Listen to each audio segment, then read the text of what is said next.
What it is, it's your boy Dutch the Damon, and you now watching Damon Time with Dutch. On today's episode of Prison Stories Uncut, we over East Baltimore in that real ghetto. Now, this situation took place 20-some odd years ago, right? But before I hop off in the storytelling mode, I want to send a big shout out to the brother Rome Boss. This brother sent his hard-earned money in, blessed the channel through Cash App, letting me know he liked the content. Appreciate you, brother. You could be anywhere in the world, but you here with me. Now that we got that out the way, let's get it. Yeah, man, so like I say, Sting and them come flying down North Avenue. They get the grain mount, run through the red light, bang a left. The police that was sitting there at the light jump behind them. Whoop, whoop, whoop. Sting standing up in the motor. They gunning down Grain Mount. Sting driving, he yelling to Zeke like, get him off of us, get him off of us. Zeke raised up out the backseat window with that stick. Daniel pop out the other backseat window. As soon as the police see this, he get to slowing down. But he wasn't quick enough. They get to flushing. Them bitches fly through the windshield, through the passenger seat, trying to avoid getting hit. He swing the steering wheel. Whole time they still blinking. Boom, boom, boom, boom, boom. The police car flips over, and rolls into the station wagon. Boom. Zeke and Daniel come back in the window. Things stand up in the motor. Got the fuck out of Dodge. Now back at the crime scene, it's police everywhere. Neighborhood people signifying. The meat wagon then came and scraped them two up off the concrete, hauled them off. Joe Gamble and Johnny Smack, they done scooped them and hauled them off. 13 people in the funeral got hit, but no other fatalities. News people out there, it's pandemonium over east. Ambulance after ambulance, rushing them people down shock trauma. Kenny family got rushed out of there in a limousine. Mr. Felix ended up having a heart attack on the scene when he seen Johnny Smack laid out like that. And his top opened up. He had to rush him down to the hospital. He down there in intensive care. It got ugly. Joe Gamble, his people come down there in a rage, talking about killing up everything. See, Joe was from a serious crew over west. I mean, them boys do not play. The body snatchers, that's what they used to call them. They was down there kicking up dust about Joe Gamble. Kenny Jr., baby mother, ended up getting hit. It was just a mess. Police take the whole funeral home off. They was putting them little markers on the ground, 70-something shells on the ground, helicopters flying around. Meanwhile, Chicky and Tanya pulled up in front of this nightclub over East Baltimore called Odell's. Now, see, Chicky was part owner of Odell's. He was a silent partner. No paperwork, none of that shit, strictly drug money. Invested early on in the club beginning stages and stayed the silent partner with the owner. Nobody knew besides his wife, Linda. That's why she never had to pay to get in. Her and her homegirls would come in there, shag and drag. They just thought she had it like that, but the whole time, Chicky really the man. See the owner on paper, one of Chicky's buddies he met when he first came to America. He was a mid-level dealer. He put Chicky on, but then he fell. He went to the feds. When he came home, Chicky was the man, running with the Jamaicans down the project. So to return the favor, Chicky put him on. But he had a plan. He was only trying to hustle up enough money to buy a club. He ain't want just no any old club. He wanted some top-notch shit. So he hustled up $100,000. Chicky matched his $100,000, stayed off paper, and boom, voila, Odell's. That was just one of many of Chicky hustles.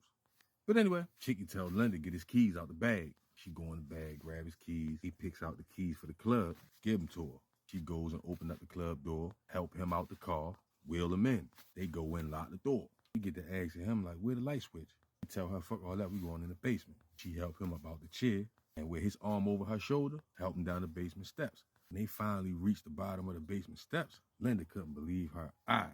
This nigga had a whole nother apartment down there, complete with a pool table, mattress, mini bar, the works. So she look at him like, when the fuck was you gonna tell me about this? He just cracked a smile like, this where I come at when you be getting on my nerves. She like, yeah, you probably be bringing bitches in here. He just shook his head. So she helped him over to the bed. He sit on side the bed. So once she get him seated and everything, she go back out to the car and start unloading the bags, bringing them in. So once she bring the last bag in, she tell him, she like, Chicky, you know I ain't gonna be able to come here.